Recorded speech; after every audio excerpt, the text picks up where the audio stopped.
जी नमस्कार। कैसे हैं सब? मेहनत कर में आपका फिर से एक बार हार्दिक स्वागत है। देखिए मिडाइवल हिस्ट्री हम पढ़ रहे हैं। मिडाइवल हिस्ट्री में हमारा आज लेक्चर नंबर 3 है। लेक्चर नंबर 1 में हमने पूरा अरब और तुर्क के इंट्रोडक्शन को पढ़ा कि कैसे कैसे उन्होंने भारत पर आक्रमण करने शुरू करे, और लेक्चर नंबर 2 में हमने गुलाम वंश शुरू कर दिया था, जिसमें हमने कुतुबुद्दीन ऐबक, इल्तुतमिश और रज़े सुल्तान को पढ़ लिया था। मैं फटाफट से एक बार रिवीजन करा देता हूं। देखो पहली क्लास में हमने देखा 712 से भारत पर मुस्लिम आक्रमण होने शुरू हुए। 2 चरणों में आक्रमण हुए थे। सबसे पहले अरब से हुआ और फिर बाद में तुर्कों से हुआ। अरब से जो आक्रमण की लीड करी, जो लीडर था वो था मोहम्मद बिन कासिम। 712 में उसने सिंधु को लूटा था और 713 में उसने मुल्तान को, दोनों की उसने कंबाइन राजधानी बना दी थी अल मंसूरी। भारत में आके उसने एक जजिया कर लगाया, और वो जजिया कर जो था वो सुरक्षात्मक कर था जो गैर मुस्लिमों को देना पड़ता था। लेकिन ये 5 बंदे इससे इसने बाहर रख दिए थे। 5 कैटेगरी के बंदों को बच्चों पर जजिया कर नहीं लगता था, महिलाओं पे नहीं लगता था, बूढ़ों पे नहीं लगता था, विकलांगों पे पर नहीं लगता था, और साथ में ब्राह्मणों पर भी नहीं लगता था। उसके बाद अगला जो भारत पर मुस्लिम आक्रमण की जो लीड संभाली, जो कमाल संभाली, वो संभाली मोहम्मद गजनबी ने। गजनबी से पहले अल्पतगीन सुबुक्तगीन भी हुए, लेकिन मोहम्मद गजनबी इस वंश का सबसे चर्चित सुल्तान हुआ। उस 1998 में वो गद्दी पे बैठा था और 1030 तक वो गद्दी पर बैठा रहा। इस अंतराल में उसने 1001 से 1027 तक भारत पर 17 बार हमले किए, जिसमें से सबसे फेमस जो उसकी लूट है वो सोमनाथ की लूट है, जो 1025 में उसने भारत पर आक्रमण किया था। भारत में उसको मूर्ति वंजक बोला गया क्योंकि वो मूर्तियों को तोड़ता था। ये भारत में क्यों एंट्री कर रहे थे, वो लेक्चर 1 और लेक्चर 2 में हमने बहुत डिटेल से इसको पढ़ लिया है, क्योंकि ये भारत में इस्लामीकरण करना चाहते थे। इसलिए भारत में मंदिरों को इन्होंने शुरू से ही तोड़ना रखा और भारत में इस्लामियत को फैलाया। तीसरी बार जो भारत पर आक्रमण हुआ वो गौरी का हुआ। गौरी धीरे धीरे पहले गुजरात से घुसना चाह रहा था, तो गुजरात से उसको रोक दिया गया।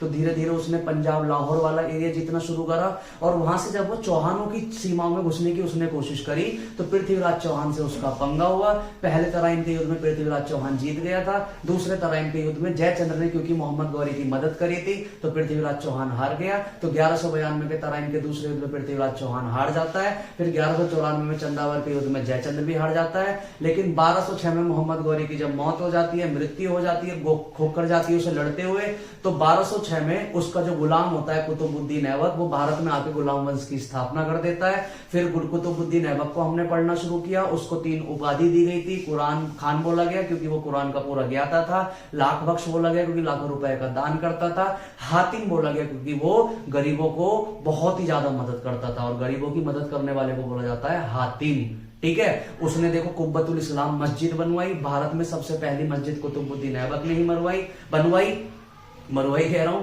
इसके जो गुरुजी थे उनका नाम था बख्तियार काकी। बख्तियार काकी की याद में इसने अफगानिस्तान की जाम मीनार से मोहित होकर के भारत में महरौली के दिल्ली के महरौली में कुतुब मीनार को बनवाना शुरू किया था। इसके बारे में चीज याद रखनी है हमें। तो कुतुब मीनार भारत में नींव सबसे पहले किसने डलवाई थी? गुलाम वंश के संस्थापक कुतुबुद्दीन ऐबक ने। कहां पर? दिल्ली के महरौली में। कुब्बतुल इस्लाम मस्जिद इसने बनवाई। इसने राजस्थान में एक झोपड़ी बनवाई थी जो 2.5 दिन में बन गई थी, इसलिए उसको बोला जाता है 2.5 दिन का झोपड़ा। तो 2.5 दिन का झोपड़ा भी किसने बनवाया था? कुतुबुद्दीन ऐबक ने ही बनवाया था। ठीक है, इसके बारे में याद रखना है। और 1210 में चौगान खेलते हुए ये मर गया। तो 4 साल का शासनकाल इसका रहा। फिर इसके बाद कोई दूसरा बड़ा राजा आया, तो कुतुबुद्दीन ऐबक का गुलाम था इल्तुतमिश, वो आया। इल्तुतमिश का गद्दी के लिए लेके बहुत ज्यादा इसके आक्रमण हुए। सबसे पहले तो 1215 में तराइन का तीसरा युद्ध में इल्तुतमिश का याल्दोस से युद्ध हुआ था। हमने पढ़ लिया है तराइन का तीसरा युद्ध जो गद्दी के लिए होता है, उसमें इल्तुतमिश जीत जाता है। इल्तुतमिश कुतुबुद्दीन ऐबक का गुलाम होता है, लेकिन बहुत ही शक्तिशाली होता है। इसलिए ऐबक के मरते के साथ ही 1 साल के लिए भले ही ऐबक का बेटा आता है, लेकिन बाद में सत्ता को कौन हड़प लेता है? इल्तुतमिश। इल्तुतमिश हड़पने से पहले यूपी का एक सूबेदार होता है नॉर्मली बदायूं का। फिर धीरे धीरे सुल्तान वाले सारे जो काम करता है वो इल्तुतमिश करता है। सबसे पहले वो खिलत की डिग्री लेता है जो कुतुबुद्दीन ऐबक ने नहीं ली थी। अपनी राजधानी इल्तुतमिश दिल्ली को बनाता है। सिक्के चलवाता है। मैंने लास्ट लेक्चर में ये नहीं बताया था कि जो इल्तुतमिश होता है वो सिक्के भी चलवाता है, और सिक्के कई बार पूछ लिए जाते हैं। तो चांदी का टंका और तांबे का जीतल। तांबे का एक सिक्का चलवाता है जिसको हम बोलते थे उस समय जीतल, और चांदी का एक सिक्का चलवाता था जिसको बोलते थे टंका। ये काम करवाता है। फिर हमने देखा वो 40 दल बनवाता है, वो न्याय व्यवस्था को अच्छी करता है, वो सबसे पहले गुंबदों को और मकबरों को भारत में निर्माण करना शुरू करता है। इसी के समय जलालुद्दीन माकबरनी भारत में भाग के आता है। क्यों? क्योंकि इस समय चंगेज खान जाके उन पे अटैक कर देता है। तो चंगेज खान का नाम सुन के इधर मध्य एशिया और पश्चिमी एशिया से जो जलालुद्दीन माकबरनी होता है वो भारत आ जाता है। और जब इल्तुतमिश को पता चलता है कि ये इसलिए भाग के आया क्योंकि इस पे चंगेज खान ने अटैक किया है, तो चंगेज खान के डर से इल्तुतमिश भी उसको शरण नहीं देता और भगा देता है। और हमने पढ़ लिया था इल्तुतमिश का एक युद्ध हुआ था, भूताला का युद्ध, जैतर सिंह से हुआ था जो मेवाड़ के उस समय राजा थे, और इस युद्ध में इल्तुतमिश हारा था। हालांकि इसने नीचे मालवा को, इधर गुजरात को, थोड़े रणथंबोर वाले एरिया को, बंगाल बिहार में थोड़ा थोड़ा अपने साम्राज्य का विस्तार कर लिया था। अपनी मौत से पहले इल्तुतमिश रजिया सुल्तान को अगली सुल्तान घोषित करके चला जाता है, क्योंकि इसके सारे बच्चे अयोग्य होते हैं, लड़के सारे, तो लड़की को ये रजिया सुल्तान को अगली सुल्तान घोषित करके चला जाता है। जैसे ही इल्तुतमिश की मृत्यु होती है तो जो 40 दल होता है वो इसको गद्दी पर नहीं बैठने देता रजिया सुल्तान को। तो रजिया सुल्तान लाल वस्त्र पहन के न्याय मांगती है जनता से, तो जनता की मदद से उस गद्दी पर बैठती है। और फिर तुम्हें पता है धीरे धीरे उसका लगाव हो जाता है मलिक याकूत से। मलिक याकूत के बाद रजिया सुल्तान भी, क्योंकि एक बहुत बहादुर शासिका होती है, तो वो अपने साम्राज्य का विस्तार करने के लिए अपने सारे सैनिकों को ऑर्डर देती है कि जाइए हमारे साम्राज्य का विस्तार कीजिए। इसी के क्या कहते हैं, इसी को आगे बढ़ाने के लिए रजिया सुल्तान जाती है अपना लाहौर की साइड और पंजाब की साइड। पंजाब में उस समय एक जगह होती है तवर हिंद, जो आज का भटिंडा है। तवर हिंद का उस समय जो सूबेदार होता है, जो नियुक्ति करी जाती है, उसका नाम होता है अल्तुनिया। अल्तुनिया रजिया सुल्तान की बात मानने से मना कर देता है, तो रजिया सुल्तान उससे लड़ती है। रजिया सुल्तान जब अल्तुनिया से लड़ रही होती है तो अल्तुनिया जीत रहा होता है। तो रजिया सुल्तान जब देखती है कि अल्तुनिया जीत रहा है तो रजिया सुल्तान उससे शादी का ऑफर दे देती है उसको। तो अल्तुनिया शादी कर लेता है रजिया सुल्तान से, और रजिया सुल्तान से फिर लड़ाई नहीं करता। ये बात पता चलती है 40 दल को। तो 40 दल जब रजिया सुल्तान और अल्तुनिया वापस आ रहे होते हैं तवर हिंद से दिल्ली की ओर, तो हरियाणा के कैथल में उनको डाकुओं से मरवा देते हैं। और उसके बाद रजिया सुल्तान की जगह उसके भाई को, बहराम शाह को गद्दी पर 40 दल बैठा देता है। इतना हम इन 2 लेक्चरों में पढ़ चुके हैं। आज हमें पढ़ना है तीसरा लेक्चर, जो गुलाम वंश हमारा पूरा हो जाएगा खत्म। ठीक है, तो आज अपने को क्या पढ़ना है, बलबन के बारे में आज हम पढ़ेंगे। ठीक है, देखिए अब थोड़ा सा समझिए। रजिया सुल्तान, इसकी बेटी थी इल्तुतमिश की, और उसके बहुत सारे बेटे थे। ठीक है, 40 दल चाहता था जो भी गद्दी पर बैठे ऐसा सुल्तान बैठे जो बात सुने 40 दल की। तो 40 दल अपनी बात मनवाया करते थे सुल्तानों से। तो फिर वो सुल्तान किस बात के? रजिया सुल्तान ऐसी सुल्तान नहीं थी जो उन 40 दलों की बात मान रही थी। तो 40 दल को लगा कि जब ये हमारी बात नहीं मान रही तो इसको गद्दी से हटाया जाए, इसलिए उन्होंने साजिश करके डाकुओं से हरियाणा के कैथल में उसको मरवा दिया। और उसके बाद रजिया सुल्तान की मृत्यु के बाद जब तक गद्दी पर बलबन नहीं बैठा, इसके बीच में 2-3 राजा हुए जो इल्तुतमिश के बेटे थे। समय के साथ 40 दल उनको इधर उधर करके गद्दी पर बिठाता रहा, और वो तीनों के तीनों इशारों पर नाचते रहे 40 दल के। जो 40 दल बोलते थे वो सुल्तान वही करते थे, क्योंकि बहुत वो आवश्यक थे, इमेच्योर थे, उनमें दिमाग नहीं था। 40 दल में बड़े बड़े कुलीन लोग थे, अमीर लोग थे, शाही लोग थे। तो वो अपने तरीके से राजाओं से तंत्र करवाया करते थे, सिस्टम चलवाया करते थे। लेकिन ये बात बलबन धीरे धीरे समझ रहा था कि एक ना एक ऐसा शासक होना बहुत जरूरी है जो इस 40 दल को मिटाए, क्योंकि 40 दल अपने तरीके से सरकार चलवा रहा है। कोई भी राजा 40 दल के बारे में बोलने से घबराता है, क्योंकि वो पावरफुल लोग थे। इस बीच रजिया सुल्तान की जब मृत्यु हुई, मैं लिखता हूं, देखो समझाता हूं। जब रजिया सुल्तान की मृत्यु हुई तो 40 दल फिर पावर में आ गया। ठीक है, बनाया किसने था? हमने पढ़ा इल्तुतमिश ने बनवाया था। लास्ट लेक्चर में हमने इसका डिटेल में जिक्र भी कर रखा है। देखिए, सबसे पहला इसका राजा कौन हुआ? कुतुबुद्दीन ऐबक।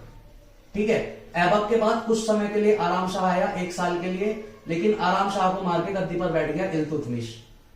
इल्तुतमिश का कार्यकाल बड़ा रहा, लेकिन इल्तुतमिश के मरने के बाद बहुत छोटे समय के लिए इन अमीर लोगों ने 40 दल ने गद्दी पर बैठा दिया था रुकनुद्दीन को।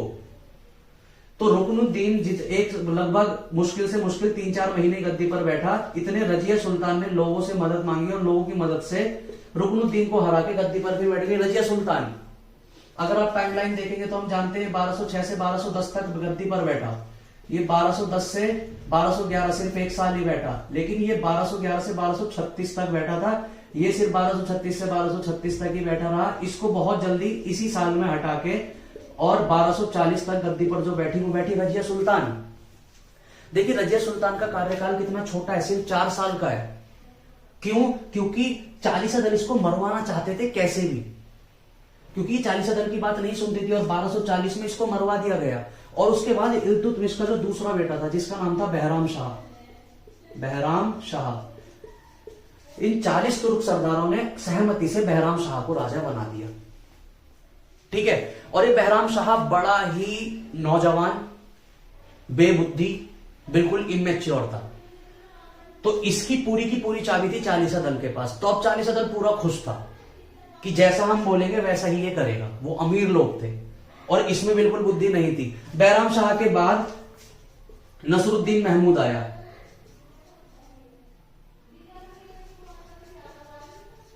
नसरुद्दीन महमूद, इसका कार्यकाल भी बड़ा रहा। ये रहा लगभग 1246 से 1265 तक और ये भी सारी बातें सुनता था चालीसा दल की, इसलिए चालीसा दल ने इसको गद्दी पर रखा। लेकिन इसके समय भारत पर ईरान से एक बहुत वीर शासक आया जिसका नाम था उलूग खान। और उलूग खान आके नसरुद्दीन के दरबार में रहने लगा और वो धीरे धीरे देखने लगा कि कैसे राजा वो अपनी उंगलियों पे नचा रहा है एक दल, एक ग्रुप। धीरे धीरे इस उलूग खान ने अपनी बात नसरुद्दीन महमूद के सामने बनानी शुरू करी, क्योंकि ये तो सुल्तान था भाई, फाइनली तो सुल्तान तो यही था। और धीरे धीरे उलूग खान ने नसरुद्दीन महमूद को समझाना चाहा कि आप सुल्तान हैं, आपके पिताजी थे बहुत पहले इल्तुतमिश, उन्होंने इस चालीसा दल को इसलिए बनाया था कि वो राय दे सके इनको कि कौन सा काम कैसे करना है, इसलिए नहीं बनाया था कि यही सरकार चलाएं। आप जागिए। और साथ के साथ उलूग खान नसरुद्दीन महमूद से अच्छे रिश्ते बनाने के लिए अपनी बेटी की शादी करा देता है इससे। नसरुद्दीन महमूद की तबीयत खुश। ठीक है। ये ईरान इराक की साइड का होता है, वेस्ट इंडिया का अपनी इंडिया से देखे तो वेस्ट इंडिया का होता है। ठीक है, ईरान का होता है। और नसरुद्दीन महमूद से शादी भी करा देता है और धीरे धीरे उलूग खान की नजदीकियां बढ़ने लगती है नसरुद्दीन महमूद से। ये बात पता चलती है चालीसा दल को कि एक ईरान का व्यक्ति आया उलूग खान, जो बहुत पावरफुल हो सकता है आने वाले टाइम में और हमारे लिए खतरा हो सकता है, और उसकी नजदीकियां बढ़ रही है नसरुद्दीन महमूद से। तो ये प्लानिंग बनाते हैं और प्लानिंग बनाने के बाद नसरुद्दीन महमूद का साथ पाके उलूग खान को उसकी पोस्ट पे से हटा देते हैं। ये बहुत बड़ा ओहदा आके हासिल कर लेता है नसरुद्दीन महमूद के दरबार में। और चालीसा दल को डर लगने लगता है कि अगर ये धीरे धीरे इससे नजदीकियां बढ़ाता जाएगा तो ये पावरफुल होता जाएगा और हम पीछे आते जाएंगे। इसलिए ये चालीसा दल नसरुद्दीन महमूद को एक दिन चढ़ा के इसको दरबार में से, इसके पद से हटवा देते हैं। तो उलूग खान अभी दिमाग लगाता है और सोचता है अभी हटने में ही फायदा है, और ये चुपचाप अपने पद को छोड़ देता है। ठीक है। और पद को जब छोड़ देता है तो इनको बड़ी खुशी होती है कि अच्छा चला गया, क्योंकि इनको कुछ भी हो जाए, इनको हर कंडीशंस में सारी पावर अपने पास चाहिए और ऐसा राजा चाहिए जो इनके इशारों पे नाचे। तो इनके इशारों पे नाच गया। चालीसा दल के कहने पे इसने, नसरुद्दीन महमूद ने उलूग खान को गद्दी पे से हटा दिया, जो भी इसका ओहदा था, और एक दूसरे इंसान इसकी जगह बैठाया। किसको गया? रेहान नाम का एक बड़ा सा अमीर था, उसको बिठा दिया गया। हिंदू मुसलमान था, मतलब था तो मुस्लिम लेकिन पहले हिंदू था और बाद में मुस्लिम धर्म को इसने अपनाया था, तो ये हिंदू मुस्लिम था। ठीक है। इसको बैठा दिया गद्दी पर, रेहान को। अब चालीसा दल इससे खुश था क्योंकि वो जानते थे कि चालीसा दल को इससे कोई डर नहीं है, लेकिन बलबन से डर था, उलूग खान से डर था। अच्छा, एक ध्यान आगे बात याद रखना, उलूग खान को आगे जाके बलबन बोला गया, बलबन बोला गया। ठीक है। अब जब इसको गद्दी से हटा दिया जाता है तो ये गद्दी से तो हट जाता है उलूग खान, लेकिन 1-1.5 साल के अंदर धीरे धीरे ये अपनी आर्मी बनाता है, अपना एक दल बनाता है, बड़े बड़े वीर सैनिकों को अपनी ग्रुप में इकट्ठा करता है। और इस बीच साथ में जो इस चालीसा दल के बड़े बड़े अमीर थे उनको भी अपनी साइड लाने की कोशिश करता है। 40 में से कुछ अमीर ऐसे थे जो उलूग खान अपनी साइड लेके आ जाता है कि आप मेरा साथ दो, और हम एक बार दोबारा आके इससे बोलेंगे कि हमें अपना पद बिठाओ, और जिस दिन मेरे साथ में पावर आएगी तो मैं तुम्हें और भी बड़े बड़े ओहदे दूंगा। और ये तो ओहदे के लालची थे ही, तो ओहदे के लालच में ये चले जाते हैं, और इसमें से कुछ लोग जाके ज्वाइन कर लेते हैं उलूग खान को, और उलूग खान इसमें सफल हो जाता है कि थोड़े से लोग चालीसा दल में से वो अपनी तरफ मिला लेता है जो पहले इसका अपोज कर रहे थे, और साथ में 1-1.5 साल के अंदर ये आसपास एक बहुत बड़ी आर्मी बनाता है। 1.5 साल बाद बहुत बड़ी आर्मी के साथ ये आता है नसरुद्दीन महमूद के दरबार में, और नसरुद्दीन महमूद समझ जाता है कि बलबन शक्तिशाली है, अभी इससे लड़ना बेकार है, इसलिए नसरुद्दीन महमूद दोबारा रेहान को उसके पद से हटा देता है और दोबारा से बलबन को उस गद्दी पर बैठा देता है। अब बलबन गद्दी पर बैठ गया, लेकिन इसके मन में कहीं ना कहीं खोट आ जाता है कि मेरे को गद्दी से बैठाया और फिर हटा दिया, तो ये एक बार जाके बलबन पर अटैक करता है और बलबन रेहान को पूरी तरह मार देता है, और धीरे धीरे हवा खराब किसकी होनी शुरू हो जाती है, चालीसा दल की। अब बलबन इतना पावरफुल हो चुका था कि चाहता तो इसको मार के गद्दी से हटा देता, लेकिन बलबन दिमाग से खेलता है। बलबन समझता है कि अगर मैं जाके अभी नसरुद्दीन महमूद को मार दूंगा, जो वहां की आवाम है, जो वहां की जनता है, वो मेरा विरोध कर देगी कि तूने हमारे सुल्तान को क्यों मारा। इसलिए चुपचाप आता है और अपने पद पे बैठ जाता है और इंतजार करता है कि कब मरे, इंतजार करने लगता है कब मरे। ये 1206, मैंने यहां पे देखो इसका ये भी लिखा है 1246 से 1265 में इसकी मृत्यु होती है। इतने समय बलबन इसका संरक्षण लेके काम करता है, इससे नीचे काम करता है, इसको मारता नहीं है, ठीक है। जैसे ही ये मर जाता है नसरुद्दीन महमूद, अच्छा इतिहासकार बोलते हैं कि ये मरा नहीं था, बलबन ने इसको गुप्त तरीके से जहर दे दिया था, और जो इसके बेटे थे उनको भी जहर दे दिया था, सो दैट इसकी जड़ कट जाए पूरी और गद्दी का रास्ता बिल्कुल साफ हो जाए। और जब 1265 में नसरुद्दीन महमूद मरता है, तब गद्दी पर बैठता है बलबन। अब जैसे ही बलबन गद्दी पर बैठता है, बलबन समझ जाता है कि मेरे आसपास मैं सब दुश्मनों से घिरा हुआ हूं, और मेरे सबसे कट्टर दुश्मन कौन है, चालीसा दल। ये पूरी तरह विरोध कर देते हैं कि बलबन नहीं बैठेगा, नहीं बैठेगा, लेकिन बलबन गद्दी पर बैठ जाता है, और बैठने के बाद वो गुलाम वंश के इतिहास को ही बदल देता है। जैसे ही वो गद्दी पर बैठता है, वो समझ जाता है कि मुझे चारों साइड से खतरा बहुत है, तो सबसे पहले वो सुसंगठित सेना बनाता है, बिल्कुल संगठित वाली सेना, जो तौर तरीके से लड़े, ये नहीं कि जाके किसी को भी मार दिया, तरीकों से लड़े, स्किल्ड आर्मी बनाता है। वो जानता है कि अगर मैं लोकल पब्लिक का भरोसा नहीं जीतूंगा तो मुझे अपने आसपास अपने विरोधियों से तो खतरा है, और साथ में पब्लिक से भी हो जाएगा। तो वो अपनी पब्लिक का, अपनी आवाम का, गरीबों का, लोगों का भरोसा जीतने के लिए बहुत सारे डिपार्टमेंट्स बनाता है सरकारी, और सारे डिपार्टमेंट को बोलता है कि आप जाओ और गरीबों के लिए दिल से काम करो। जैसे मान के चलो व्यापारी है कोई, तो व्यापारी बिना वजह किसी से फालतू दाम नहीं लेगा, टैक्स कलेक्ट करने वाले हैं तो बिना वजह फालतू टैक्स कलेक्ट नहीं करेंगे, माल गुजारी वाले हैं फालतू माल गुजारी नहीं लेंगे, फार्मर या खेती, अगर कोई किसान है तो किसान को परेशान नहीं करेंगे। टोटल लोकल पब्लिक का भरोसा जीतने के लिए बलबन बहुत सारी नीतियां बनाता है, और यही नहीं, नीतियां बनाने के बाद बहुत सारे गुप्तचर भी भेज बनाता है, जासूस बनाता है, और उन जासूस से बोलता है कि जाके देखो जितने भी हमने डिपार्टमेंट बनाए हैं, क्या उनमें सही से, 1 मिनट, तो सारे जासूसों से बोलता है कि जाके देखो भाई डिपार्टमेंट अपना काम अच्छे से कर रहे हैं या नहीं, और अगर कोई भी हरामपंथी करता हुआ पकड़ा जाता था, बलबन उसको कठोर से कठोर सजाएं देता था, ऐसी सजाएं देता था कि मिसाल कायम हुआ करती थी। व्यापारी अगर जरा सा भी फालतू किसी से दाम ले रहे हैं, फालतू पैसे ले रहे हैं, और ये बात अगर इन केस बलबन को पता चल जाया करती थी कि गरीबों का शोषण किया जा रहा है, तो व्यापारी को इतनी कठोर से कठोर सजाएं देता था बलबन की सामने वाला दोबारा से अपराध करने से घबराए। ये सब बलबन क्यों कर रहा है, क्योंकि उसे आसपास अपने विरोधियों से तो खतरा है ही, अगर वो पब्लिक का भरोसा नहीं जीतेगा तो वो गद्दी पर अच्छे से नहीं बैठ पाएगा। देखिए वो कितना दिमागदार है, ठीक है। अब धीरे धीरे धीरे धीरे वो समझता है कि दूसरा डर अगर मुझे किसी से है तो किससे है, चालीसा दल। और ये चालीसा दल अपने आप को इल्तुतमिश के समय से बड़ा अमीर समझते आ रहे थे कि हम अमीर हैं, हम ये हैं, हम वो हैं। इनको सबक सिखाने के लिए ये जो बलबन होता है ना, ये 2 रस्में शुरू कर देता है। एक रस्म का नाम होता है सजदा, कि तुम आज से मेरा सजदा करोगे। सजदा मतलब समझते हो, शीश झुका के सलाम, कि आपका अगर सामने सुल्तान बैठा है, सलाम सुल्तान, ऐसे पूरा सिर झुका के सलाम करने को हम क्या बोल देते हैं, सजदा करना। इसने ये एक परंपरा चला दी कि आज के बाद चाहे कोई अमीर है चाहे कोई है, कोई भी अगर मेरे दरबार में आएगा, मेरे सामने आएगा तो मुझे सजदा करेगा।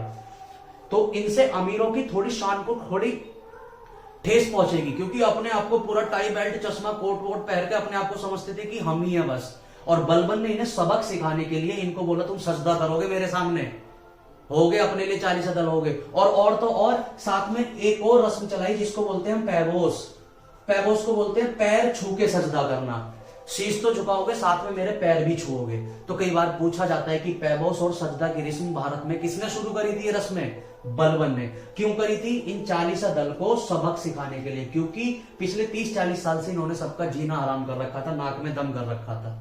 इन अमीर वर्ग के लोगों को, इन कुलीनों को सबक सिखाने के लिए बलबन ने 2 रस्में शुरू करी। सजदा कि आप आओगे तो मेरे सामने शीश झुका के सलाम करोगे, और दूसरा पैबोस कि मेरे पैर भी छुओगे। इससे इनकी शान को थोड़ी ठेस पहुंचती, तो इनकी शान को क्या पहुंचानी थी? ठेस बलबन को।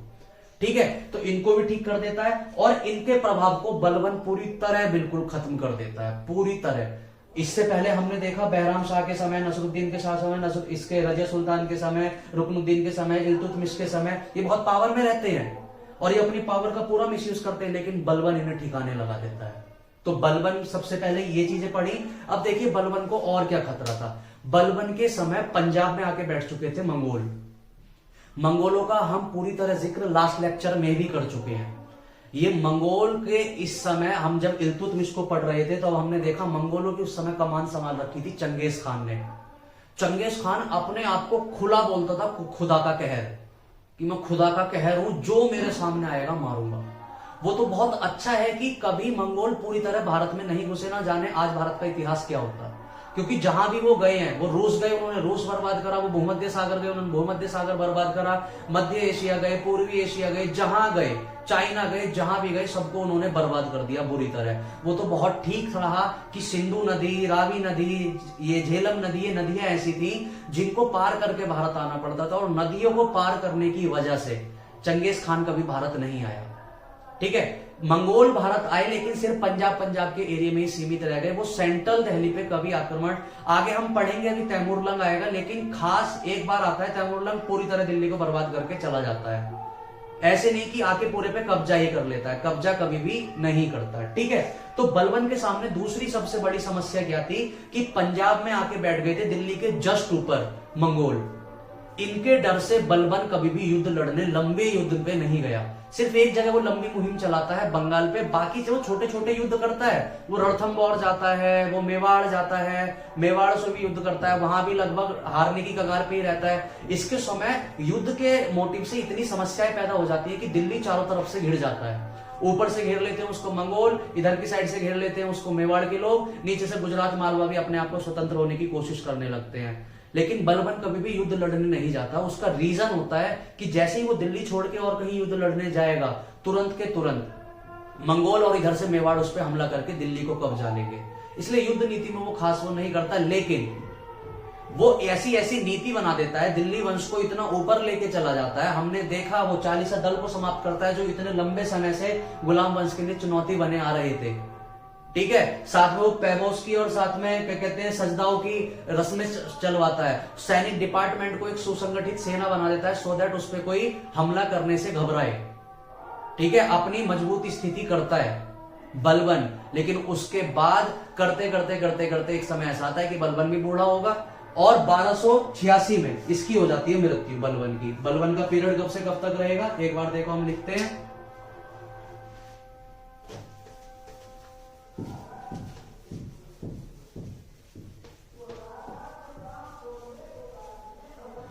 ये देखिए बलबन, ये सबसे पहले किसका गुलाम होता है? एक तरीके से हम गुलाम ही लिख सकते हैं नसरुद्दीन महमूद का। नसरुद्दीन महमूद का गुलाम होता है। अपनी बेटी की शादी बलबन से करवा देता है। ठीक है, ये राजा बनता है कब? 1265 में राजा बनता है, सुल्तान बनता है और 1286 तक गद्दी पर बैठता है। ठीक है, जैसे ही गद्दी पर बैठता है सबसे पहले 40 दल को पूरी तरह खत्म कर देता है, इनकी पावरों को बिल्कुल एंड कर देता है। 2 तरीके की रस्में चलानी शुरू करता है, एक पैबोस और साथ में सिजदा या सजदा भी बोलते हैं इसको। ठीक है, सरकारी कार्यालय बनाता है, सारे सरकारी कार्यालय जो लोगों की मदद के लिए रहते हैं। ठीक है, अब देखो मैंने तुम्हें बताया, जैसे मैं मैप से भी समझा देता हूं एक बार। भारत की देखो भौगोलिक क्या थी कि भारत यहां से घिरा हुआ है हिमालयों से, तो ऊपर से भारत पर आक्रमण हो ही नहीं सकता, क्योंकि हिमालय को लांग के इतनी बड़ी आर्मी को हिमालय चढ़ा के नीचे ला पाना मुमकिन बात नहीं है। इसलिए भारत उत्तर से हमेशा सेफ रहा हिमालय पर्वत से। इसलिए भारत में तुम देखोगे कभी भी उत्तर से हमले कभी हुए नहीं पूरे इतिहास में। ठीक है, ये सारी सीमा भारत की है समुद्री सीमा। यहां से भारत क्या बना देता है, समुद्री सीमा। तो समुद्री सीमा से भी अटैक करने बड़े मुश्किल हुआ करते थे। तो भारत के सामने उस समय सिर्फ अगर कोई ऐसी जगह थी जहां से अटैक होने का रीजन थे तो वो थे यहीं से भारत पे क्या हुआ करते थे, विदेशी हमले। और यहां भी है बहुत सारी नदियां, सिंधु नदी सबसे बड़ी नदी है, झेलम है, रावी है, व्यास है, सतलज है, बहुत सारी नदी है यहाँ पे। उन सबको पार करके भारत आना पड़ता था। दूसरा, भारत के जस्ट यहाँ पे पाकिस्तान है और पाकिस्तान के यहाँ पे अफगानिस्तान है। पाकिस्तान और अफगानिस्तान के बॉर्डर पे अगेन एक बहुत बड़ा पर्वत खड़ा है, हिंदू कुश पर्वत। उस हिंदू कुश पर्वत को पार करके भारत आना। अगर इधर से आ रहे हो तो यहाँ म्यांमार के सामने एक पर्वत खड़ा है, आराकान पर्वत। तो भारत चारों साइड से घिरा हुआ है इन नेचुरल चीजों से। इसलिए भारत पर सिर्फ और सिर्फ अटैक करने का अगर कोई तरीका बसता था या जगह बसती थी तो वो यहां से, और यहीं से भारत पर विदेशी आक्रमण हुआ करते थे। यहीं से घुसे मंगोल, और मंगोल ने घुस के यहां पर पंजाब वाले एरिया को घेर लिया, और नीचे बैठा था यहां पर बलबन। बलबन जानता था कि मेरे को पंजाब से भी खतरा है, मेरे को राजस्थान से भी, गुजरात से भी, मालवा से भी, हर जगह से खतरा है। इसलिए इसने एक नीति अपनाई, रक्त एवं लौह की नीति। रक्त एवं लौह की नीति, ये पूछा जाता है रक्त एवं लौह नीति किसने अपनाई। देखो इससे बात मारकाट होती है। रक्त मतलब खून लाल, और लौह मतलब बिल्कुल कठोर। एक ऐसी नीति जहां पर अगर हम पे कोई भी आके आक्रमण करने की कोशिश करेगा, हम जाएंगे और पूरी तरह कुचल देंगे। रक्त एवं लौह नीति का मतलब था कि अगर यदि हम पे कोई भी आक्रमण करेगा, हम जाएंगे और उसे पूरी तरह मार काट के रद्द कर देंगे। क्वेश्चन पूछा जाता है कि रक्त एवं लौह की नीति किसने अपनाई थी, तो बलबन ने अपनाई थी। क्यों अपनाई थी, क्योंकि पड़ोसियों से वो अपने दुश्मनों से घिरा हुआ था, तो उनको मारने के लिए, काटने के लिए उसने रक्त एवं लौह की नीति अपनाई थी। ठीक है, और बलबन के समय, बलबन इस कार्यकाल में अपना क्या कहते हैं राजा रहा, सुल्तान रहा। इस कार्यकाल में गुलाम वंश बहुत पनपा, बहुत ज्यादा पनपा। उसका रीजन पता है क्या था, उसका रीजन ये था कि मंगोल जो थे ना, उसका ध्यान भारत की साइड ना लग के इस समय चला गया इधर की साइड। तो मंगोलों ने अपना सारा फोकस कर लिया इधर, और वो भारत पर फोकस करने लगे कम। और जैसे ही वो इधर चले गए और उनका भारत पर फोकस हट गया, तो ये इसका फायदा उठा लिया बलबन ने, और बलबन ने इस एरिया को पूरे दिल्ली सल्तनत में मिला लिया था, युद्ध लड़ के मिला लिया था। लेकिन जब तक ये बैठे रहे यहां पर मंगोल, तब तक कोई बहुत लंबी मुहिम पे बलबन नहीं गया, क्योंकि राजधानी को खतरा था। और मंगोल, मैं तुम्हें पहले ही बता चुका हूं, चंगेज खान हम पहले थोड़ा सा पढ़ चुके हैं, अभी हम आगे मंगोलों में तैमूर लंग को पढ़ेंगे। खिजर खां के समय वो दिल्ली आता है और किस तरीके से लाखों लोगों को खड़े करके कटवा देता है। तो मंगोल बड़े दरंगे की तरीके से, बहुत जंगली तरीके से लोगों को मारा करते थे, इसलिए इनसे पंगा भी लेना बेकार था। बलबन जानता था कि अभी ऑलरेडी मेरे घर में इतने दुश्मन है और मैं मंगोलों से लड़ूंगा तो मैं पक्का हारूंगा, इसलिए वो कभी भी युद्ध मुहिम पर नहीं गया। फाइनली इसकी मृत्यु हो जाती है 1286 में, और 1286 के बाद कैकुबार इसका क्या कहते हैं एक शासक बनता है, और लास्ट में बन जाता है क्यूमर्स। ये दो शासक आते हैं, और करते करते करते करते 1290 में गुलाम वंश पूरी तरह खत्म हो जाता है। तो बलबन कब मरता है, 1286 में। उसके बाद ये दोनों जो राजा होते हैं बिल्कुल बकलोल होते हैं, बिल्कुल बकलोल, इन्हें किसी चीज की शुद्ध नहीं होती। ठीक है, इनका ये क्यूमर्स है, ये अपना एक सेनापति बनाता है, अपना एक वफादार बनाता है। इस क्यूमर्स का एक बहुत बड़ा वफादार होता है, जिसका नाम होता है जलालुद्दीन खिलजी।